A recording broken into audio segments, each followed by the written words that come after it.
Boa tarde a todos e a todas que nos acompanham nesse dia especial, mais um encontro semanal do Comitê Sindical Popular da Rota Bioceânica. Um encontro que traz informações a todos os trabalhadores. Vamos falar sobre os avanços federais da saúde aqui no estado do Mato Grosso do Sul e a conexão com a Rota Bioceânica. Nosso convidado especial hoje é Dr. Ronaldo Costa, superintendente estadual do Ministério da Saúde, que compartilhar conosco, Ronaldo, informações sobre os investimentos, sobre os programas e as perspectivas para o futuro da saúde do Mato Grosso do Sul.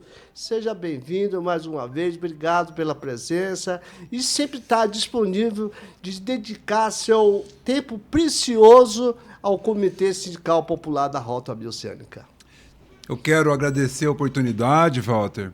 Quero dizer aqui que eu sou dessa base, eu sou da base sindical, eu sou um médico, era diretor do Sindicato dos Trabalhadores Técnicos Administrativos, do SISTA, né? Eu sou médico da Universidade Federal e quando eu assumi aqui a superintendência, eu fui indicado por essa base sindical do SISTA, do SINTES, da CUT, né? Do setorial de saúde.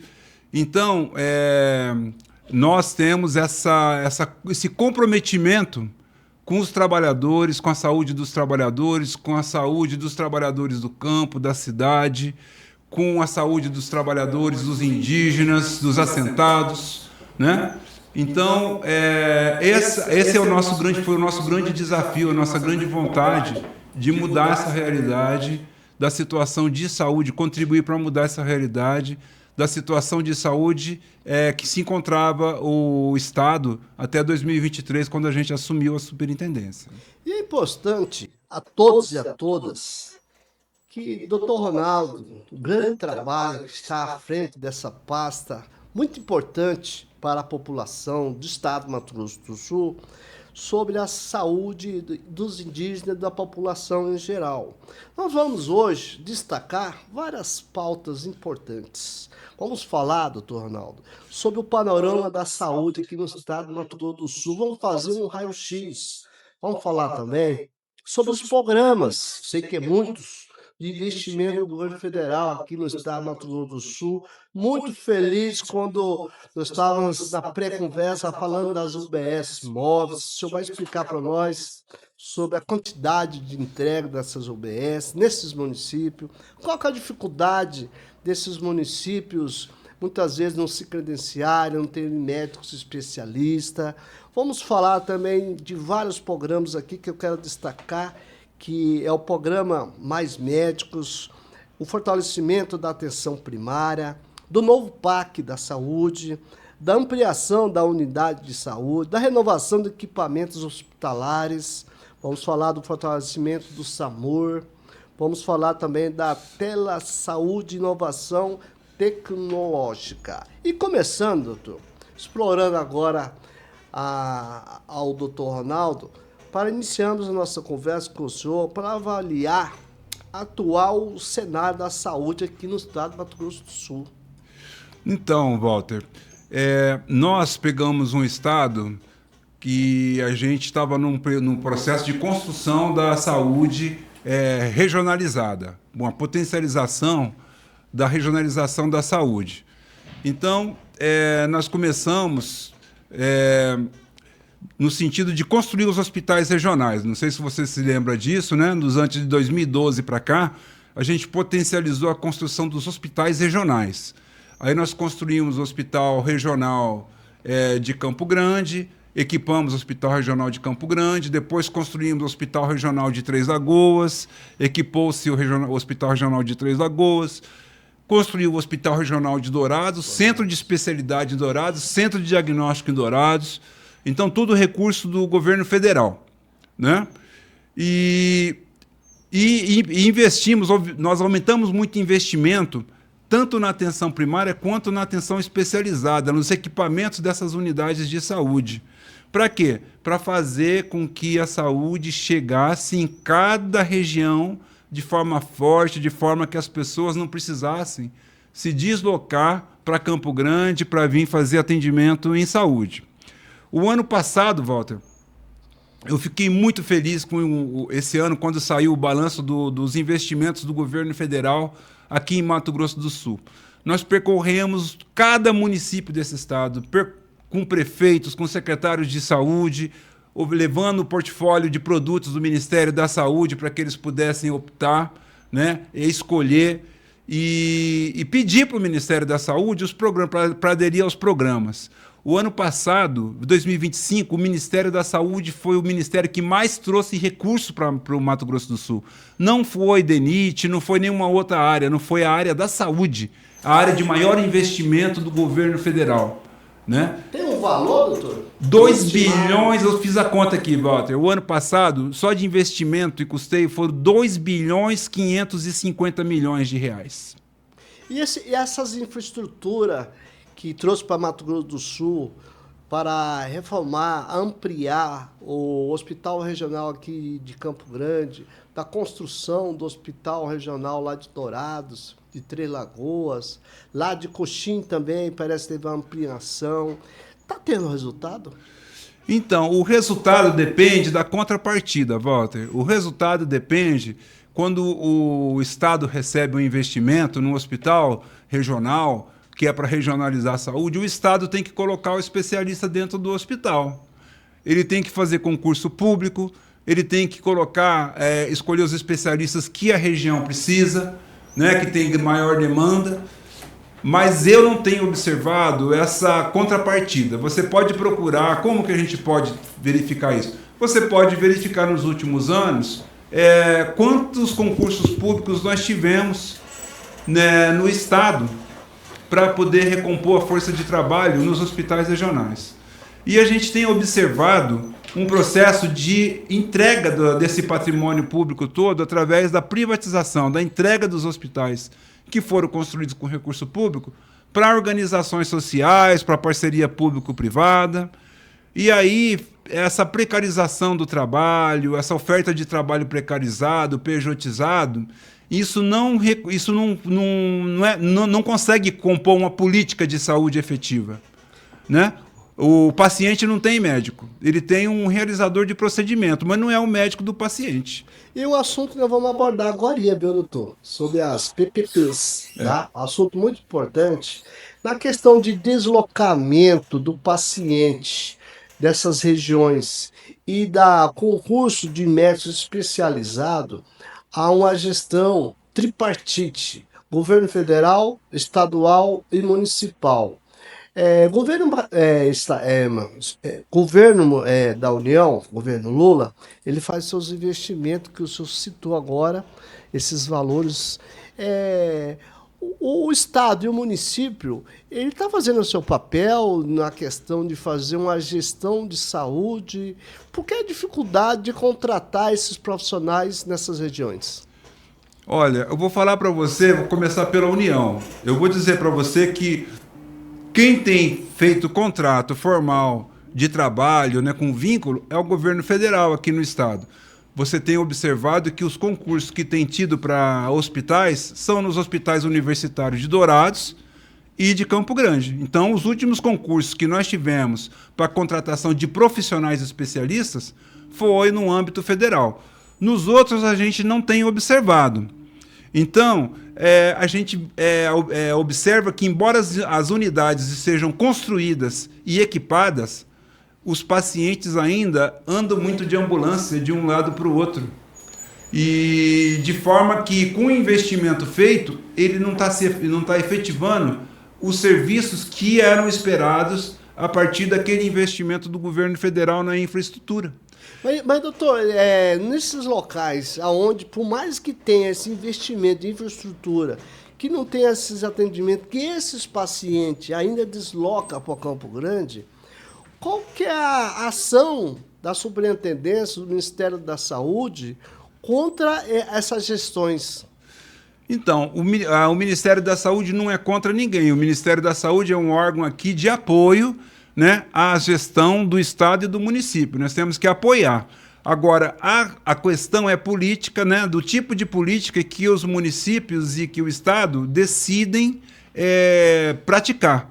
Né? Você sabe que tem os conselhos de saúde, eles têm os planos de saúde, que são os planos plurianuais e os planos anuais de saúde, e aí você tem uma exigência de ter o quê? Corpo clínico eficiente, estrutura eficiente, estrutura adequada para trabalhar. E quase todos os municípios, muitos municípios têm gestão plena, e o estado do Mato Grosso do Sul tem gestão plena. Então o Ministério da Saúde não pode chegar aqui e interferir no tipo de gestão que é definida pelo gestor. Né? Quem pode se pronunciar nesse caso são os conselhos de saúde, né? Como fez recentemente o Conselho Municipal de Saúde aqui em Campo Grande, que fez um grande movimento contra a privatização das unidades de saúde, 2 unidades de saúde aqui da cidade. Então o Conselho assumiu seu protagonismo e falou assim, olha, nós queremos um SUS público e municipal aqui em Campo Grande que seja forte. Nós não achamos que a privatização da saúde é a solução. Da mesma forma, o Conselho Estadual de Saúde também tem essa prerrogativa, né? Ele é um órgão deliberativo. Né? E é o órgão oficial, não existe outro órgão que delibera sobre a saúde. Na saúde é assim, Walter, o conselho é deliberativo e o poder é executivo.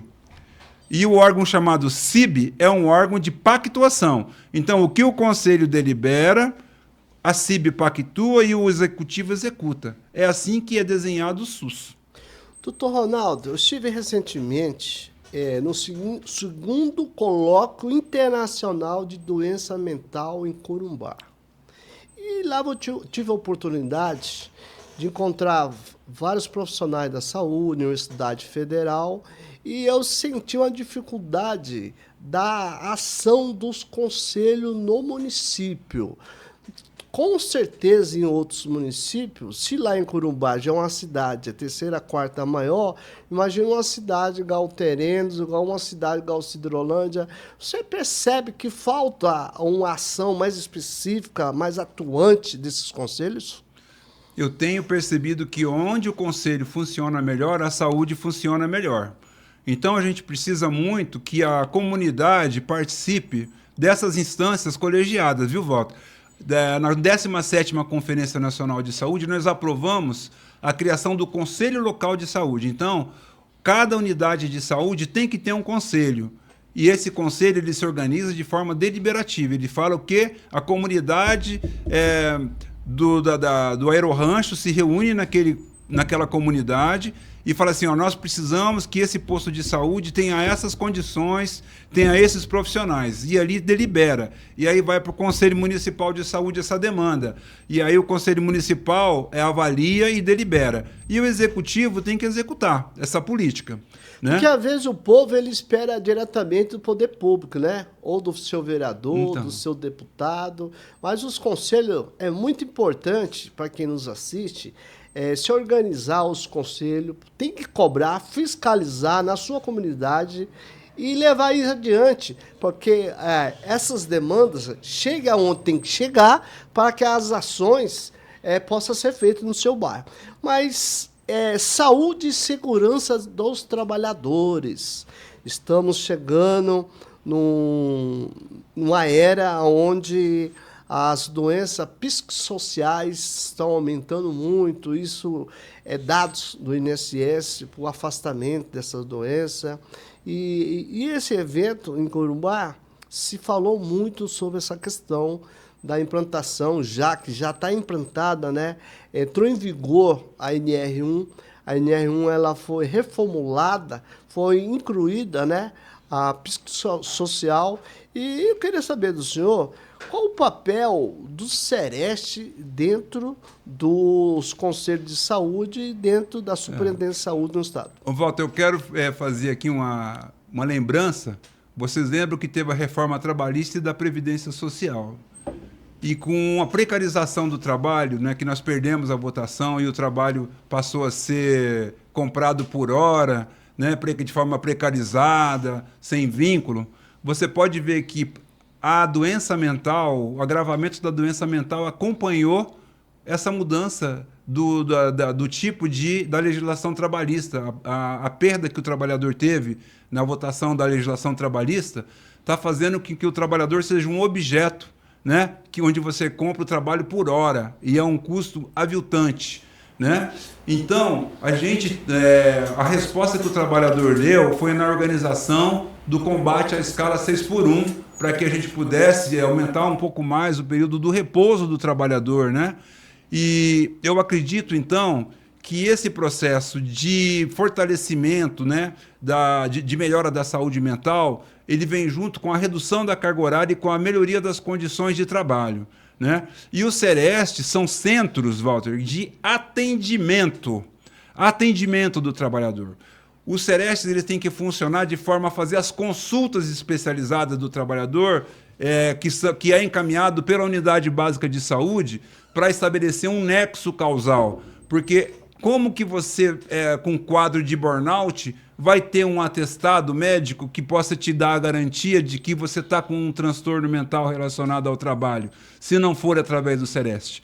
Então a gente precisa aqui no Estado que os Serestes voltem a atender os trabalhadores, porque o recurso que vem do governo federal para o Sereste não é para pagamento de aula, é para pagamento de atendimento de trabalhador, né? Então, vocês que estão aqui na base sindical, né, até gostaria de saber como que está funcionando o Sereste aqui. Se vocês tiverem uma pessoa com uma doença relacionada com o trabalho, o Sereste está de porta aberta? Tem profissional para atender? Então, essa é uma situação que vocês têm que reivindicar, porque o Ministério da Saúde está mandando um recurso, né? E nós temos o Serestes estadual aqui, o central, e tem os regionais. E esse é o papel desses Serestes. Doutor Ronaldo, recentemente participei aqui em Campo Grande por uma semana sobre um curso de formação de agentes sanitários dos municípios, onde justamente a pauta principal era se organizar o Sereste nos municípios. O Sereste ele estava concentrado em 13 regiões, estava em Três Lagoas, Campo Grande Corumbá. E Corumbá. E agora ele se expandiu justamente para que esse treinamento, esses profissionais na linha de ponta, aonde atende nas UBS, aonde atende aquele trabalhador, identifique qual a real causa da enfermidade dele e faz o caminhamento dentro do registro para que esse trabalhador seja amparado. Até um recado para os trabalhadores, quando ele for a uma UBS, ele identificar o objeto causador. Muitas vezes, um trabalhador cai um tijolo no seu pé e inflama, e ele demora 1-2 dias para ir no UBS, chega lá, ele é diagnosticado, sobre uma outra doença e aquele objeto causador não entrou nos índices de saúde e segurança dos trabalhadores. Mas, dando continuação aqui, eu queria saber, eu estou muito animado sobre os programas de investimento do governo federal aqui no estado do Mato Grosso do Sul.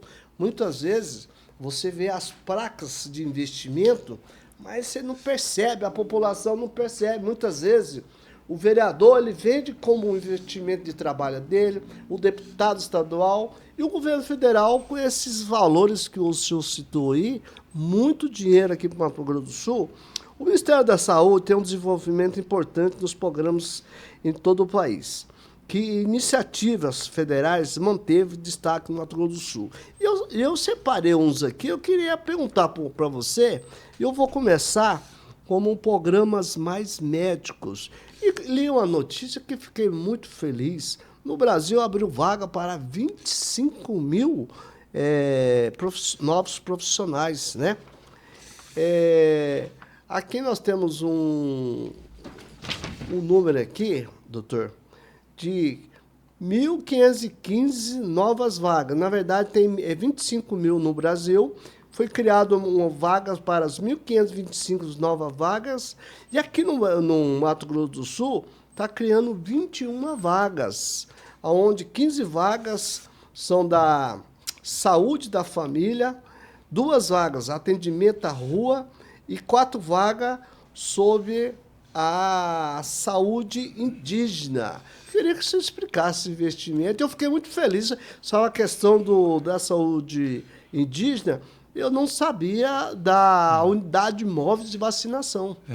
Ô, Walter, eu vou falar para você que esse programa, para mim, é um programa importante, para nós aqui do Mato Grosso do Sul. Quero botar aí o agradecimento a toda a minha equipe do Ministério da Saúde.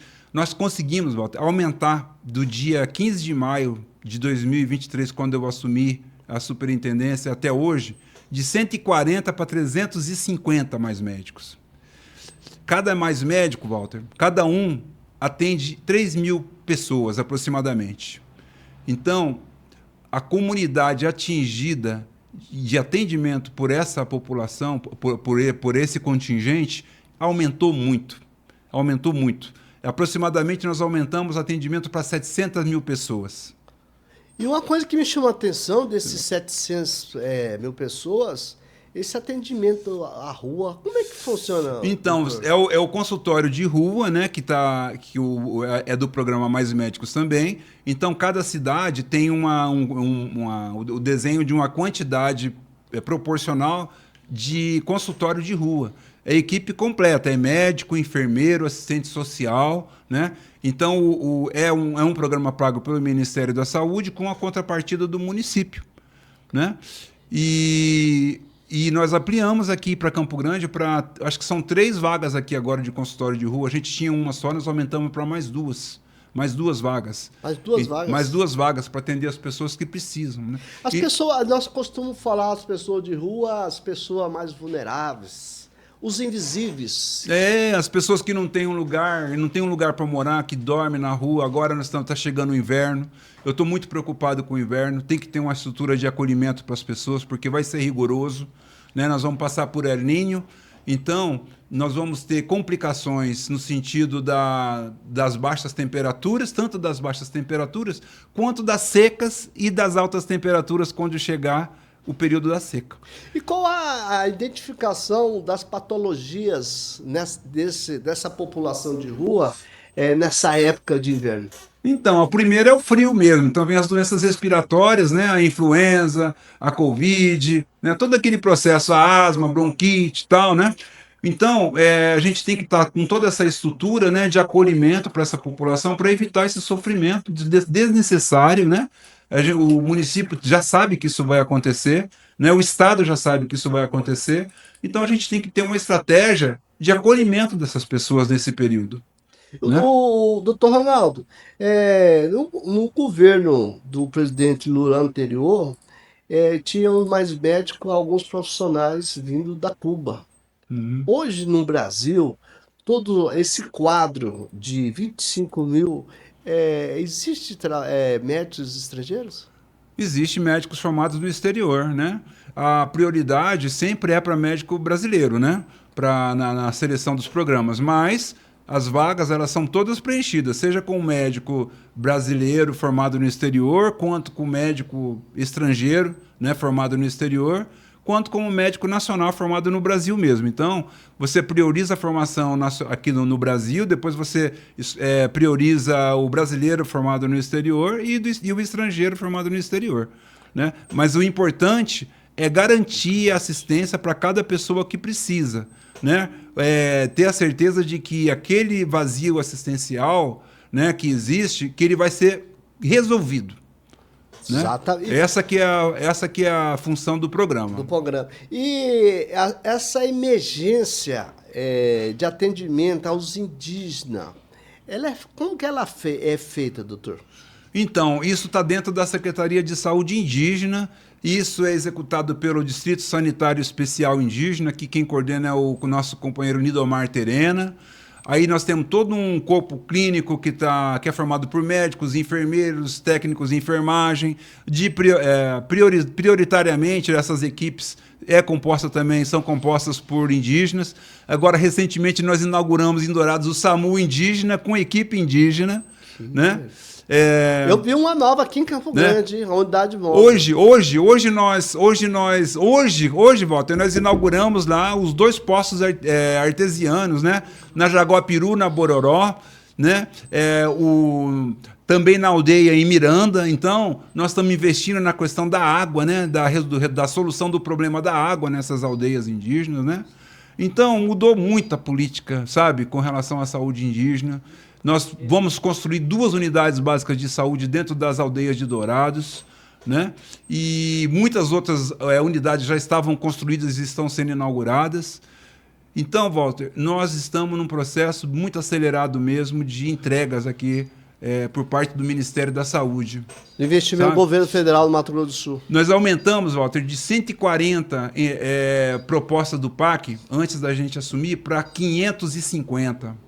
Nós aumentamos, nós percorremos município por município, fazendo com que eles fizessem adesão ao próximo programa do governo. Então, nós vamos ter aqui, nesse período, 550 entregas ao invés de 140, para você ver como que foi a questão da nossa ação, da nossa atuação nessa nossa gestão. E minha equipe toda está de parabéns, sabe? Toda a minha equipe, nós somos uma equipe pequena aqui, nós somos 18 profissionais só, mas fizemos trabalhos de gigante aqui no estado do Mato Grosso do Sul. Dando continuidade aos programas, o programa de atenção primária. O que é esse programa de atenção primária? Então, é o fortalecimento, porque a base da saúde, do programa de saúde do SUS, é a atenção primária. É onde é o postinho de saúde, onde a pessoa vai, na primeira vez que passa mal, a gente quer que tudo seja resolvido ali, né? E para isso nós investimos na tecnologia, viu, Walter? Porque eu, por exemplo, me formei em 1993. Quem me dera eu chegar, né, no postinho de saúde e ter um combo, né, com equipamentos que somam R$200 mil, dermatoscópio, retinógrafo, eletrocardiograma, ultrassom, né? Então, é um kit imenso de instrumentos para você poder resolver o problema da pessoa ali dentro da unidade de saúde. E quando o colega médico tem dúvida, Walter, a gente colocou a telemedicina. Né? Então você está lá, eu estou aqui na unidade básica atendendo, com um paciente aqui do meu lado, e o outro colega altamente especializado está num hospital, tipo hospital universitário, né? Respondendo a minha dúvida com o paciente. Né? Eu coloco o dermatoscópio, vejo o tipo de lesão, eu tenho dúvida se é leishmaniose ou se não é, se é hanseníase ou se não é. E o meu colega está lá junto comigo e vai me ajudar a diagnosticar e encaminhar o caso do paciente, sem o paciente ter que se deslocar da aldeia Bananal para cá, para Campo Grande, para ter esse diagnóstico. Muito interessante. Então, a gente colocou os combos de UBS com kit de telemedicina. E os municípios, e colocamos ainda mais médicos. Tem cidades aqui do interior do estado que os médicos da atenção primária são todos do Mais Médicos. Vários municípios. Quantas unidades vem aqui para Mato Grosso do Sul? Unidade básica de saúde? Aproximadamente, nesse período, 45 unidades básicas de saúde. Só não vieram mais porque não pediram. Né? Se o executivo tivesse pedido, teríamos recebido muito mais unidade básica de saúde. Olha, importante que o doutor Ronaldo nos fala. O executivo municipal, independente de partidário, ele tem que pensar na população, tem que pensar na saúde pública, solicitar, requerer, cobrar, para que você, trabalhador, trabalhadora, população, tenha esses programas mais médicos, tenha o fortalecimento dessa atenção familiar. O PAC, o senhor acabou de falar aqui, esse investimento de 140 para 550 foi... 550 propostas aprovadas. E ainda teve um município que não pediu, só não recebeu quem não pediu. Né? Só não recebeu o recurso do PAC o município que não pediu. E ainda nós temos, Walter, 9 municípios do estado que não tem mais médicos, que não pediu mais médicos. A população, ela chega esse conhecimento para ela, que esse executivo não solicita, essa falha de gestão municipal? Eu acho assim que a grande falha está no controle social. A comunidade tem que participar dos conselhos de saúde. É a forma que ele tem, porque quando ele reivindica, a ação tem que ser implementada, tem que ser encaminhada. Né? Então, o que a gente tem hoje em dia? É um grande problema das pessoas que só querem receber as coisas, mas não querem participar. E o SUS não tem jeito, o SUS é participativo. É o maior é o maior sistema de saúde do mundo. É um sistema que tem capacidade de renovação, você pode ver que ele se moderniza ele vê o que está de errado, corrige o que está de errado, se revigora em movimento, né? Outros sistemas de saúde, como na Inglaterra, por exemplo, que foram até deram origem, né, para o SUS, para criar o Sistema Único de Saúde, né?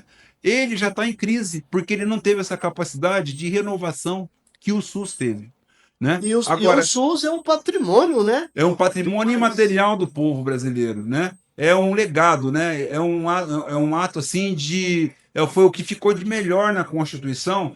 Você saber que tanto a pessoa mais rica quanto a mais pobre pode ser atendida pelo SUS. Você viu apresentador de televisão fazendo transplante pelo SUS, né? O sangue que qualquer pessoa toma é uma garantia, tem a garantia chancela do SUS. A água que você bebe tem a garantia do SUS. O alimento controlado, sem doença, né, sem risco, é uma atividade do SUS. Então, o Eles SUS mantêm está todos. na vida de cada pessoa, está na vigilância, está na oferta do serviço, está no processamento, está na produção de medicamentos, está na oferta do serviço de saúde, desde a consulta até o transplante, né? Doutor, Então, vou fazer duas comparações. A primeira, o senhor citou a Inglaterra, a comparação do SUS da Inglaterra com o do Brasil. E fazer uma outra comparação ao país que não tem o SUS, que é os Estados Unidos. Então, aí as pessoas elas morrem sem atendimento, né? Aqui no Brasil, Walter, eu vou falar para você, né? Eu faço assim, eu faço um desafio para cada pessoa que está nos assistindo, né? Você para 30 segundos do seu dia e pensa assim: o que seria da minha vida hoje sem o SUS? Eu quero que você imagine como que você estaria se você não tivesse o Sistema Único de Saúde. A gente, Walter, eu vou falar para você como que era. Você via as pessoas tendo convulsão no meio da rua. Você via as pessoas juntando dinheiro para operar uma hérnia. Você via as pessoas com bócio. Você via as pessoas tendo infarto e sendo já dado como uma pessoa sem chance de vida porque não tinha lugar onde ser atendido. Antes, Walter, as pessoas eram indigentes e seguradas. Só quem trabalhava que tinha o INPS e que tinha direito ao atendimento. No dia 17 de maio de 1988, foi aprovado a criação do Sistema Único de Saúde. Quando na Constituinte foi aprovado que a saúde era um direito de todos e um dever do Estado. E antes desse período da Constituição Federal, quando era somente quem tinha a carteira de trabalho, havia um índice maior de mortalidade, de doença. Como que era, doutor? Mas lógico que tinha, as pessoas não tinham atendimento, não tinha vacina, não tinha sistema, né? Hoje você vê que o Brasil é um país que tem produção de vacinas, tem uma série de soluções, né? Tem os laboratórios públicos nacionais funcionando, né? Você tem as redes de saúde, você tem a HU Brasil, que tem 46 hospitais no Brasil, né? Que é ligada ao Ministério da Educação, né? Você tem atenção primária forte em cada município, né? Aqui, ó, nós vamos trazer, Walter, a gente queria trazer muitas policlínicas para cá, para Mato Grosso do Sul, para regionalizar melhor a saúde. Mas precisava do grande empenho do Estado junto com a gente, no sentido de fazer com que as policlínicas, porque aqui os municípios, eles são pequenos. Então, como a policlínica tem que ter uma cobertura de 120 mil habitantes, as policlínicas aqui tinham que ser regionais, porque você tem que somar muitos municípios para dar uma população de 120 mil. Mas a gente não conseguiu trazer o número que a gente queria, mas nós vamos trazer 3 policlínicas. Policlínica tem tomografia, ressonância, ultrassom, eletrocardiograma, tem todos os tipos de exame que você precisa. Né? Você imagina a gente ter uma policlínica dessa em cada região de saúde. Muito bom. Né? Doutor, continuando nos investimentos do governo federal aqui no Mato Grosso do Sul, destacamos aqui as ampliações das unidades de saúde aqui em Campo Grande e dos demais municípios. Houve esses investimentos das ampliação das unidades de saúde? Nossa, nós investimos muito, Walter.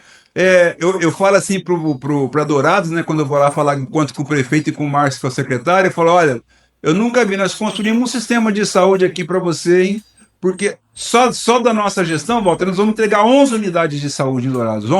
11 estruturas de saúde. Nós entregamos um hospital, um centro de diagnóstico, um centro de especialidades, 2 CAPs, uma policlínica, unidade básica de saúde, centro especializado em reabilitação, né?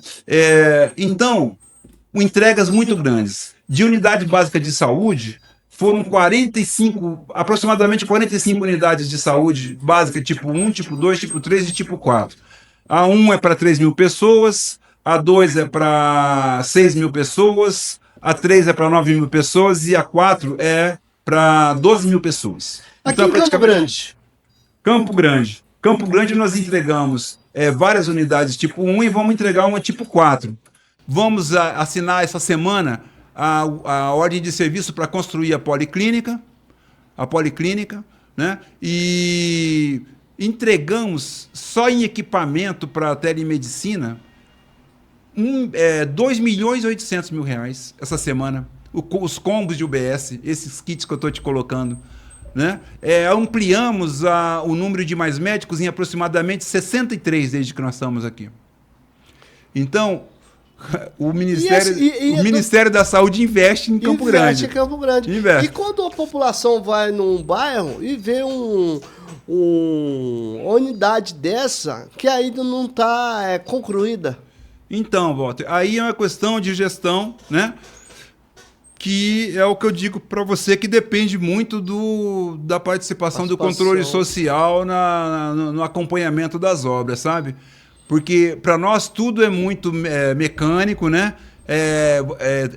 Todo o processo é acompanhado pelo Fundo Nacional de Saúde. Aí eles vão preenchendo as etapas que está a obra e nós vamos checando e repassando os recursos para poder avançar, né? Mas aí você precisa que as obras sejam concluídas e depois de concluída, o que nós precisamos? Profissionais. Que é a demanda que os municípios... Então o que a gente precisa? Que os municípios façam concurso público e recomponham a força de trabalho. Porque obra por obra, equipamento por equipamento não funciona sem gente. O que move a assistência à saúde é o ser humano. Doutor, tem um velho ditado: construir sem equipamento não vai funcionar. E quem já tem, um exemplo, Santa Casas, dos municípios, como está esse equipamento? Houve investimento da Superintendência do Ministério da Saúde aqui no Mato Grosso do Sul? Nossa, muito investimento. A segunda-feira, Walter, nós vamos entregar, quarta-feira nós vamos entregar na Santa Casa 2 combos de cirurgia, um combo de cirurgia oftalmológica, um combo de cirurgia geral na Santa Casa de Campo Grande. Entregamos um combo de cirurgia oftalmológica no São Julião, né, para fazer cirurgias oftalmológicas. Equipamentos, nós vamos entregar uma tomografia, vamos entregar a radioterapia e a braquiterapia no hospital regional, mas a gente não observamos até agora. Você pode ver que o Estado abriu concurso, a inscrição para concurso, mas não colocou nem físico, nem radioterapeuta. Então, como é que vai funcionar o serviço de radioterapia do Hospital Regional, que está sendo concluído pelo Ministério da Saúde? Lá em Corumbá, como que está a situação de Corumbá e Porto Murtinho, devido à grande distância? Então, os 2 municípios são gestão plena, né? A gente espera, todos os pedidos de Corumbá foram atendidos. Todos que eles fizeram para a gente, né, foram atendidos. Eu tenho, assim, um grande carinho por uma proposta, né, que a gente vem levando, que da UBS Fluvial para atender os ribeirinhos, sabe? Porque a gente vê que o Rio Paraguai percorre no Mato Grosso do Sul 2.000 quilômetros, né? Embora a costa tenha aproximadamente 700 quilômetros, o Rio Paraguai, devido às curvas, ele tem 2.000 quilômetros. E tem os ribeirinhos que moram aí. Então, a senhora que fica grávida, né, que precisa de fazer o pré-natal, que precisa de fazer as 7 consultas, precisa dessa unidade passando mensalmente do teu lado para fazer os exames que ela precisa. Então, na Amazônia, nós observamos, Walter, que tem 77 unidades básicas de saúde fluvial E aqui no Mato Grosso do Sul, com o Pantanal, nós não temos nenhuma ainda. Mas tem uma situação no SUS, Walter, que é o seguinte: o ente tem autonomia. Então, o que ele quiser que tenha é uma autonomia dele. O Ministério da Saúde, o Estado não pode chegar e falar para o município: vamos fazer isso aqui. Não, isso tem que ser uma decisão do prefeito ou da secretária de saúde. É a autonomia, a soberania É a autonomia do ente, chama autonomia do ente. Mas aí o que eu descobri, que eu fiquei muito surpreso, né, que eu não tinha imaginado, é que o ente tem autonomia de fazer, mas também ele tem autonomia de não fazer. Doutor, nessa provocação de autonomia, de município... É um negócio interessante, né? Dentro do quadro do estado do Mato Grosso do Sul, qual é a região mais crítica? Olha, eu acredito hoje que, devido às condições geográficas, à extensão territorial, né, que nós temos, difícil acesso, eu acho que é realmente a região do Pantanal. O município de Corumbá, ele tem uma área equivalente a 3 estados de Sergipe. Você sabia disso? Eu não sabia. A área de Corumbá é uma área equivalente a 3 estados de Sergipe. Com áreas de difícil acesso, tem pessoas que moram para você chegar em Corumbá, são 7 horas de barco. Então você entra no barco e você anda 7 horas de barco para você chegar em Corumbá. Então aí de volta são 14 horas para você chegar no médico, né? Então, essas são as áreas de maior dificuldade que a gente tem. Tem áreas que só entram barcos pequenos, que são nas áreas de Curicho, né? Tem as áreas que onde o rio Taquari morreu, que aí não é nem Couricho, não entra nem assim, aí tem que ser de caminhonete traçada. É areia, né? Mas tudo isso tem cobertura pelo Ministério da Saúde, né? Tudo isso o Ministério da Saúde está disposto a contribuir, né? Contrapartida. Com a contrapartida do município, do recurso humano e tal, mas a gente está disponível para poder apoiar todos os prefeitos e secretários de saúde no que eles pedirem. Doutor, lá em Corumbá, recentemente nós estamos fazendo um debate sobre a questão de transporte logístico dos commodities. E nós estamos falando sobre a volta ferroviária e falando muito da hidrovia. E lá tem balsa que escoa todo o minério para Porto Mutim, aos portos de Santos e à Ásia. E nós não temos ainda a comparação. Nós temos balsa para escoar os minérios de exportação para os países. E nós não temos ainda, na questão de saúde, o hospital, né, que navega, né, tem um nome específico, né, que o hospital que tem a... UBS Fluvial, que você quer dizer? UBS Fluvial. É isso. E tem as ambulâncias do SAMU. Ambulância do SAMU. Essa ambulância, ela não existe. Não, é um SAMU de lancha. É um SAMU de lancha. Mas tem. Está previsto dentro do Ministério da Saúde, está no caderno de propostas, né? Propostas. Aí depende do município pedir, né? Olha aí, tá vendo? Olha a diferença do debate do capital econômico e a saúde. Aí precisa do prefeito pedir, né? E os deputados também podem fazer emenda parlamentar para poder garantir esse tipo de assistência para a população, né? Hoje a gente tem um valor muito grande de emenda parlamentar, né? Um senador ele tem 70 milhões de reais em emenda para fazer. E um deputado, acho que são 30 milhões de reais por parlamentar. Então, uma ambulância custa 600 mil. E uma UBS fluvial 1 milhão e 800. Olha aí. Então, não é uma coisa grande, né?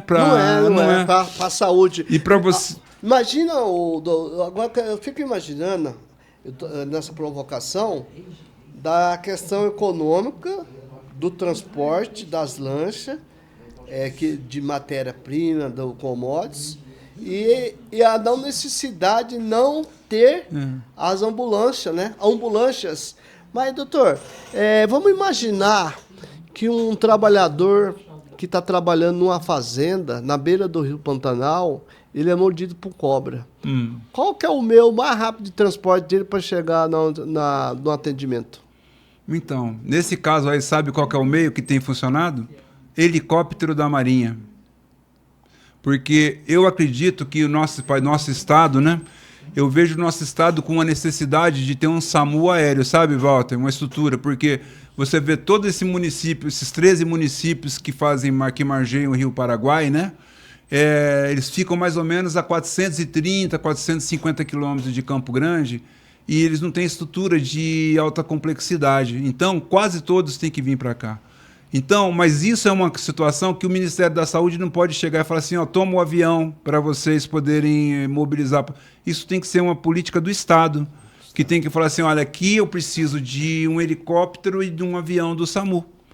Né? E é um momento importante, viu, né? doutor Ronaldo? Então, nós estamos em época de eleição, muitos deputados estão aí há 3, 4 mandatos, e essas pautas de reivindicação aqui, no Comitê Sindical Popular da Rota Bioceânica, é justamente para despertar... E falando na Rota Bioceânica, você já pensou que o cólera está tomando conta de novo da África, está em evidência, né? Tá. E nós vamos ter a abertura ali do Porto Murtinho, da ponte, e como que faz o controle sanitário desse tipo de doença se não tiver uma unidade de saúde funcionando 24 horas lá em Porto Murtinho? E era justamente a próxima pergunta. Nós estamos preparados para essa rota? Então, eu vou falar para você que eu já conversei com o prefeito Nelson Sintra, procurei sensibilizá-lo no sentido da gente fazer uma proposta diferente que pode até ser que não exista ainda, mas de fazer uma unidade de saúde que funcione 24 horas, com sala de quarentena, né, com observação. Porque se a pessoa chegar com um quadro gripal, com um quadro diarreico, né, já vai parar ali, já vai ser examinada, vai ficar em observação, fazer exame e saber o que é. Agora, se não tiver essa unidade funcionando 24 horas, ela vai entrar e vai disseminar esse problema para dentro do país. Então, a gente precisa que tenha essa unidade de 24 horas funcionando do lado da Polícia Rodoviária Federal, do lado da Receita Federal. Né? Para que as pessoas parem, que tenha a sala de vacina para quem vai sair já sair vacinado. Né? Imunizações. Então, eu acredito que tinha que ser vigilância sanitária, Anvisa. Então, eu acredito que, como nós temos essa realidade nova, a gente pode produzir uma solução nova, né? Para essas regiões de fronteira do nosso Mato Grosso do Sul, para evitar esse tipo de agravo. Isso é muito importante, viu? Muito importante esse recado, porque muitas vezes o Comitê Sindical Popular ele aborda os impactos sociais negativos que possa vir com esse desenvolvimento econômico. E o que o doutor Ronaldo está falando que é muito importante estarmos atentos para que na saúde desses países da América do Sul, para que nós possamos ter esse controle aqui no Brasil. Agora vamos falar de uma coisa muito importante que eu acho que cai na graça de todo mundo, tem um excelente serviço, prestação de serviço, que é o fortalecimento do SAMUR. Ah, rapaz, aqui foi mesmo, hein? Olha, eu vou falar para você, o SAMU, só de ambulância de renovação, nós trouxemos 25 ambulâncias novas. Para expansão do SAMU, para SAMU novo, nós trouxemos 26. Então, nós dobramos o SAMU. Nós dobramos o SAMU nesse período aqui no Mato Grosso do Sul. E nós também trouxemos, não sei se você viu esses dias, as unidades odontológicas móveis. Eu vi. Né? Foram 9 unidades odontológicas móveis, na verdade são mais de 9, nós temos 11, tínhamos 11 aprovadas, vão vir mais 2 ainda, mas nesse período só chegaram 9. Então, Walter, nós fizemos uma grande renovação do SAMU, expansão do SAMU, né? Tanto para Campo Grande quanto para o estado como um todo.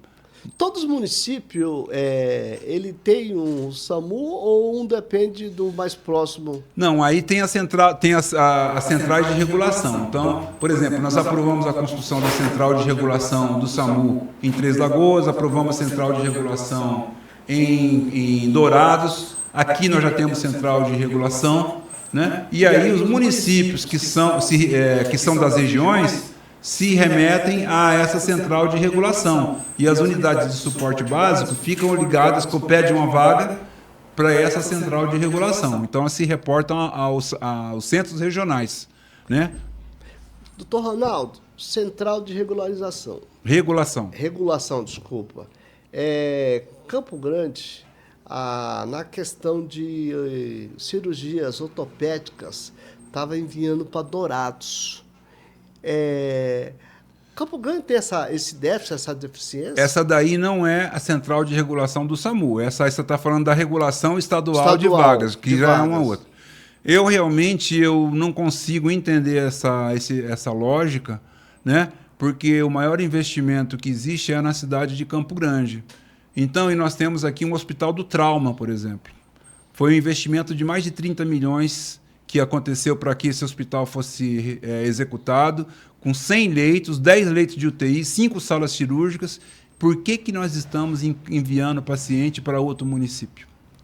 É a pergunta. Então, aí é a gestão estadual e a municipal que tem que responder.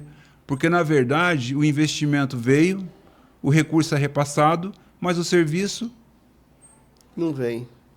Doutor, agora vamos falar de coisas novas. Nós estamos num mundo moderno, a IA, a tecnologia, e nós precisamos incluir essa tecnologia dentro, né, do Ministério da Saúde. Como que a telesaúde e a inovação tecnológica ela influencia na política de gestão de saúde? Acho que aí a inteligência artificial vai ajudar muito no monitoramento, né? Porque eu quero, assim, Walter, eu tenho conversado muito junto com o ministro Padilha, a possibilidade de, quando eu repassar um aparelho para um município, eu quero acompanhar a produção daquele aparelho em cada lugar. Então, eu quero marcar esse aparelho e quero ver quantos exames ele está fazendo por mês. Porque eu andei aqui, Walter, em municípios e eu vi aparelho caríssimo, encaixotado há 7 anos. Então, a inteligência artificial ela vai ajudar a monitorar essa questão, não só dos equipamentos, como também da produção de serviços. Nós temos aqui hospitais com 700 médicos e a gente tem que ver a produção desses profissionais, né? Porque são profissionais que estão sendo bem remunerados pelo SUS, né? E a gente precisa desse atendimento para as pessoas. Então, eu acredito que a IA dentro da saúde vai ajudar muito na questão do monitoramento dos serviços, né? Vai ajudar bastante mesmo, né? E na questão como profissional? Não, como profissional, você não eu acho que é uma prerrogativa do médico a questão do conhecimento. A inteligência artificial ela não produz conhecimento. Ela lê e seleciona e passa para você. Mas também o que ela não sabe, ela pode responder falsamente, ela pode dar uma resposta falsa. Então, dentro da área da saúde, a IA ela não é uma coisa que responde do ponto de vista técnico, né? Ela não responde porque o que ela não sabe, ela pode mentir. Então... E a grande vedete que o pessoal fala muito, a telemedicina? Então, a telemedicina é esse processo que a gente acabou de falar para você. Nós vamos entregar aqui no Mato Grosso do Sul, já entregamos 110 kits de telemedicina, serão 110 unidades de saúde com essa estrutura de comunicação com centros especializados. Então, o médico que está lá atendendo no postinho de saúde, ele tem uma dúvida, ele marca uma consulta com um colega do Albert Einstein, de Ribeirão Preto, do Hospital das Clínicas de Ribeirão Preto, do Hospital da USP, do Hospital da UFMS, e tira a sua dúvida com relação ao caso clínico do paciente, né? Ele coloca o paciente de frente com o médico, coloca os aparelhinhos na frente na lesão para poder verificar, faz o eletrocardiograma na hora, vê se tem problema cardíaco, né? Então, a telemedicina é essa aproximação que existe entre um ambiente altamente complexo, especializado, e o outro mais básico, que é da atenção primária, para a gente dar resposta mais rápido para o paciente, para fazer o diagnóstico mais rápido, para que ele tenha mais chance de vida e melhor qualidade de vida. Porque a gente tem muito problema ainda na demora do diagnóstico. E quando você demora o diagnóstico, como, por exemplo, no caso do câncer, né, o paciente perde muito tempo de vida e perde chance de vida. Doutor, a telemedicina, no mundo do trabalho, a sua opinião, um trabalhador que está num canteiro de obra, distante do centro urbano, e ele vai fazer uma consulta, funciona no seu posicionamento, ele tem eficácia? Depende da especialidade, né? Então, vamos dizer assim, que na psiquiatria pode ser que o médico consiga fazer uma entrevista por telemedicina. Mas se ele tiver com a doença na coluna, como que o médico vai examinar? No joelho? Então, é difícil. Só se a lesão for muito grave, né? Aí você consegue. Agora, eu acredito que a telemedicina tem seus limites, né? Principalmente no mundo do trabalho. Então, a gente precisa de ter realmente os SESMITs funcionando, o Serviço Especializado de Segurança e Medicina do Trabalho, com a equipe completa em cada lugar, para atender, e os SERESTs também, né? Porque você tem o SESMIT nas empresas e você tem que ter os SERESTs nos municípios e nas regiões do estado, funcionando para dar a garantia do diagnóstico e a garantia do direito à saúde do trabalhador. Porque, Walter, se você não tem um diagnóstico de doença ocupacional e você pega um afastamento, você pode perder 40% do teu salário se não for reconhecido como ocupacional. Exatamente. Se você for aposentado. Então, é muito importante que esse diagnóstico seja feito corretamente, né? Porque você tem que mudar do B31 para o B91 setor doença ocupacional. E a telemedicina é algo que está surgindo na relação do trabalho e justamente tem que ter a eficácia, né? Porque vai ter situação que o diagnóstico não vai poder sair no momento, igual você falou. Mas, doutor, agora nós vamos falar sobre a saúde, desenvolvimento e integração regional. Existem algumas estratégias específicas para ampliar a capacidade de atendimento hospitalar, de urgência e emergência em cidades estratégicas da Rota Bioceânica, que você acabou de falar aí, Porto Murtinho? Isso tem que ser uma política de Estado, né, Walter? O que é importante, né, que você tenha uma implementação desses centros especializados. A gente vê que hoje em dia, o que eu tenho verificado? Que muitos municípios têm hospital municipal, você sabia? Que muitos municípios têm? Sim. Mas precisa que o Estado coopere com esse município, colocando lá dentro especialistas. Como? Faz o concurso e faz a cedência do profissional para tal lugar, né? Então, o Estado pode fazer essa parceria com os municípios e colocar esses especialistas. Então, o que a gente vê hoje? Muitos hospitais municipais onde os prefeitos não conseguem compor o quadro clínico porque não conseguem pagar sozinho o valor desses salários desses especialistas. Então falta essa integração. Integração, né, e o comprometimento, né? O que a gente vê hoje em dia é que tem uma estrutura que ela está ociosa.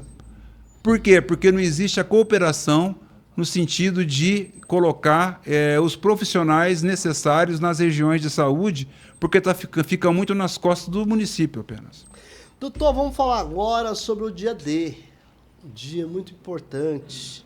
O Ministério da Saúde, com ações especiais de imunizações contra a chikungunya. Enviou 43,5 mil doses para o dia D para pessoas de 18 a 59 anos, principalmente da comunidade indígena. Teve eficácia? Todos vacinaram? Como no seu ponto de vista? Olha, foi super eficaz. A Força Nacional, logo que nós enxergamos o problema da crise da chikungunya, nós já mandamos a Força Nacional. A Força Nacional veio para Dourados, atuou muito bem. Temos que parabenizar a ação conjunta da União, do Estado e do município nessa situação em Dourados. E hoje, né, a gente esperava realmente que tivesse um pico da doença. E já começaram a cair bastante o número de casos lá em Dourados, né? Agora a gente precisa que essas pessoas que tiveram a chikungunya, que elas tenham o acompanhamento, porque quem teve, Walter, fica tendo dor no corpo durante 2 anos. Então ele vai precisar de reumatologista, ele vai precisar de neurologista. É isso que eu digo para você, que é a função do hospital regional. Nós acabamos de entregar lá em Dourados um hospital regional e um centro de especialidades. Então, esse hospital tem que estar aberto para atender essa demanda, esse problema de saúde que acometeu aquela região, né? O prefeito de Dourados, o secretário de saúde, está muito empenhado em atender as pessoas. Lá, o principal hospital que tem é um hospital municipal. e tem grande demanda junto com o hospital universitário. Então, nós precisamos de que toda a rede de saúde esteja aberta para atender essa questão desses casos crônicos da chikungunya e com equipe especializada. Exato. Então, precisa do Estado colocar especialista dentro do hospital regional. Doutor, como foi a infraestrutura utilizada para chegar até o local para vacinar essa comunidade indígena? Olha, o DICEI, né? O DICEI chegou, o DICEI tem seus veículos próprios e vieram ônibus próprios do Ministério da Saúde, do programa Agora tem especialistas que estão lá junto, vêm através da Secretaria de Saúde Indígena. Então nós usamos todos os recursos que o Ministério da Saúde dispunha para poder atingir de casa a casa todas as pessoas, né, na questão do controle da chikungunya, fazendo vistoria nas casas, vendo os focos onde tinha a reprodução do mosquito, né, fazendo esse controle. E hoje nós colocamos aquilo que eu quero dizer para você, porque essa questão da chikungunya e da dengue, o problema lá era a água, a falta de água. E hoje nós colocamos 2 poços artesianos para funcionar, hoje, no dia de hoje, lá na Jaguapiru e na Bororó, e também na aldeia de Miranda. Eu estou olhando aqui, doutor, e achei interessante o veículo móvel, vacina móvel. Vacina móvel. É isso mesmo, é todo um veículo preparadinho para poder levar a vacina nessa comunidade. E até a comunidade indígena. Casa por casa, passando e vacinando. E os senhores montaram também nas salas da UBS, das unidades, uma sala de vacina, né? Sim, todas as unidades básicas de saúde têm que ter a sala de vacina, com a câmara fria. O combo de UBS vem a câmara fria. Uma câmara fria dessa custa mais de R$20 mil para poder controlar, conservar as vacinas em condição de uso regularmente, sem perder a eficácia, né? Porque se a vacina esquenta, ela é atenuada, ela perde o valor dela, né, de imunização. Então a vacina tem que ter um controle térmico adequado, né? Há um índice grande de desperdício? Eu não sei dizer, eu sei que teve um período aqui que nós perdemos muitas vacinas. Devido a esse problema da falta das câmaras frias. Mas agora isso está resolvido.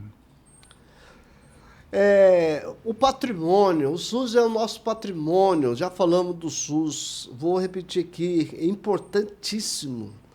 O SUS como patrimônio do povo, um momento empresarial, especial, desculpa, da comparação com outros países, é uma coisa extraordinária. Por isso que é importante a gente valorizar o SUS, né, doutor? O SUS é construído por cada brasileiro, então eu quero assim que cada brasileiro não seja só um usuário do SUS, eu quero que seja um participante do SUS, porque são as pessoas que usam o SUS que constroem o SUS, né? Com base nesse controle social, nessa comunidade ativa, ela que constrói o SUS através das conferências de saúde. Inclusive, Walter, eu quero convidar todos vocês de todos os municípios desse estado a participarem das conferências de saúde que estão acontecendo. Alguns municípios já ocorreram, mas outros vão acontecer. É na conferência de saúde que você coloca o que você precisa na saúde do teu bairro, da tua cidade, o que você quer para o estado, né? É lá que você coloca as suas propostas para que elas sejam aprovadas para o seu município, para o estado do Mato Grosso do Sul e para o Brasil. O que você quer que aconteça no SUS nesses próximos 4 anos? Então as conferências vão aprovar as diretrizes municipais, as diretrizes do Estado e a diretriz para a União, para que a gente possa implementar essas políticas no plano plurianual de 4 anos e no plano anual de saúde de cada município. Muito importante, e a minha pergunta, ela identifica com esse recado que você deu. Olhando para os próximos anos, qual é a expectativa do Ministério da Saúde sobre o avanço de novas populações que vai surgir no Brasil? Então, essa questão dessa dinâmica populacional, né, a transição, né, chama transição demográfica e transição epidemiológica, né? De acordo com as mobilizações, as mudanças das pessoas, né, e a mudança climática, né, você vê o clima muda define muito para onde que as pessoas vão, como que as pessoas vão, e também define, né, acaba trazendo consigo a questão de doenças que caminham junto com isso, né? Então, o Brasil está preparado para isso porque o Sistema Único de Saúde consegue ter essa velocidade de detecção desses problemas e consegue responder, né? Eu vejo assim que nosso estado é um estado que a gente precisa de muito cuidado, né? Porque a questão principal que atinge o nosso estado hoje e que pode alterar muito a questão da saúde é a questão do clima. Vocês viram aqui o ano passado 4 rios do Mato Grosso do Sul secando. Rio Perdido, Rio da Prata, Rio Miranda e Rio Taquari. Eu nunca tinha visto o rio do Mato Grosso do Sul secar, né? Aqui nós estamos... Taquari principal. Então aqui a gente tem nós estamos num estado que tem... Como que você está num estado que tem Bacia do Paraná do lado direito, Bacia do Paraguai do lado esquerdo, em cima do aquífero Guarani, com Cerrado, Pantanal, Mata Atlântica e Chaco. É o único estado do Brasil que tem 4 biomas. E a gente verificar mudança climática e mudança ambiental com rio seco. Isso significa que as atividades econômicas estão sendo nocivas, pode estar fazendo muito mal para o ambiente e é lógico que vão fazer mal para as pessoas. Porque você lembra o período da seca? Eu lembro que meu amigo Ferrari, lá de Itaquiraí, falou: Ronaldo, eu semeei 4 vezes para colher uma, por causa da seca. Então, o clima mudando, a questão da produção do alimento. As pessoas não conseguem produzir, por quê? Por causa da seca. Por quê? Por causa do desmatamento, porque as fontes estão secando, né? Nós estamos num ambiente que era extremamente rico em água e esse equilíbrio está se rompendo. Então, nós precisamos de ter uma política efetiva de preservação dos recursos hídricos, onde a água seja um patrimônio para todos e com custo comum para todos. Não é impossível que você cobre a água de uma pessoa comum e não cobre do produtor de celulose, por exemplo. Como que ele capta água sem pagar nada? Né? Indústria de álcool, como que você capta água do aquífero Guarani de graça e aí você cobra da população um custo mais alto? A água tem que ter um preço comum para todas as pessoas. Como que você usa água para irrigação, para o gado, e essas pessoas não pagam nada e os outros pagam? Os outros pagam. Então... Doutor, o nosso tempo está chegando ao fim. A nossa conversa aqui é uma pauta extensa. O senhor, com o seu profissionalismo, a sua experiência na gestão diante da Superintendência do Trabalho, qual o recado que o senhor dá para os profissionais de saúde e a população? Para os profissionais de saúde e para a população, eu quero que eles se organizem muito em torno da preservação do Sistema Único de Saúde como um sistema público e estatal, né? Porque dentro do SUS a gente não existe rubrica lucro. No pagamento dos procedimentos não existe rubrica lucro. Então ele é feito para poder ser produzido por pessoas que são concursadas, né, que ganham um bom salário, que trabalham num lugar só e que desenvolvem ali a sua atividade com carinho, com amor, que tem um lugar de trabalho decente e seguro, né, e que tem ali seu lugar de realização pessoal, de prazer e realização pessoal. Então, e para a população, é o lugar onde a pessoa vai ser bem atendida e onde ela começa e termina o seu tratamento. Então, a gente quer que as pessoas participem desse processo de forma a assegurar que a UBS seja o melhor lugar do mundo para a pessoa ser atendida e para trabalhar. Então, bom para o profissional e bom para a população. E que os hospitais especializados também sejam esse lugar, né? E que cada um se realize nesse processo e que tenha o melhor atendimento possível do início ao fim no mesmo lugar. Então, esse é o nosso projeto. Agora, se entrar o lucro nesse processo, fica praticamente inviável, porque a gente sabe que o orçamento da saúde já é pouco, né? E não consegue suportar lucro, comportar lucro. Então, onde entra o lucro, diminui o atendimento e diminui a qualidade do atendimento. Então, é por isso que você tem que participar do seu conselho de saúde, né, de forma efetiva. Uma vez por mês você participe da reunião e vai lá defender os seus direitos e defender o Sistema Único de Saúde, que é o maior sistema público de saúde do mundo. Eu queria reforçar esse recadinho do Dr. Ronaldo. Conselho de Saúde, se organizar, atuar, fiscalizar para fortalecer esse Sistema Único de Saúde, que é o maior do mundo. Quero agradecer a você, a sua equipe, e parabenizar a sua gestão aqui no estado do Mato Grosso do Sul, excelente. Toda vez que é convocado para dar esclarecimento aqui no Comitê Sindical Popular da Rota Albiciânica, vem aqui dispor do seu tempo precioso. Sei que você acabou de chegar de viagem. Quero agradecer e mandar um abraço a toda a sua equipe. Quero agradecer mais uma vez essa oportunidade, agradecer a todas as pessoas que nos ouviram e participe do SUS. Estamos à disposição. Nosso endereço é Rua Joaquim Murtinho, 65, no centro da cidade, em frente à Praça dos Imigrantes. Viva o SUS! Viva o SUS!